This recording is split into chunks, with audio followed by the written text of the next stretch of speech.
क्रांतीसूर्य महात्मा ज्योतिबा फुले यांच्या द्विशतकी जन्मशताब्दी महोत्सवानिमित्त अखिल भारतीय महात्मा फुले समता परिषदेच्या वतीनं विविध कार्यक्रमांचं आयोजन करण्यात आलंय। मंगळवारी राजर्षी शाहू स्मारक भवन इथं आंतरजातीय विवाह करणाऱ्या जोडप्यांचा त्याचबरोबर विधवा महिलांचा विविध मान्यवरांच्या हस्ते सत्कार करण्यात आला।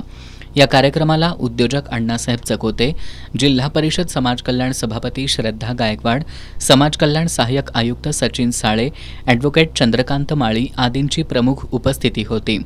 यावेळी बोलताना उद्योजक अण्णासाहेब चकोते यांनी ओबीसी चळवळीमुळे आज मोठमोठ्या पदांवर लोक काम करतायत हे पाहून समाधान वाटत असल्याचं त्यांनी सांगितलं।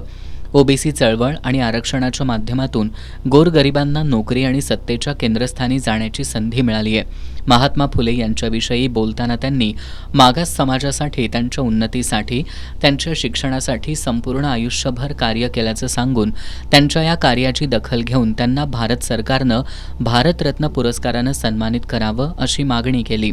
अंधश्रद्धा निर्मूलन समितीच्या कार्यकर्त्या सीमा पाटील यांनी स्त्रियांनी अंधश्रद्धेतून बाहेर पडण्याची गरज व्यक्त केली।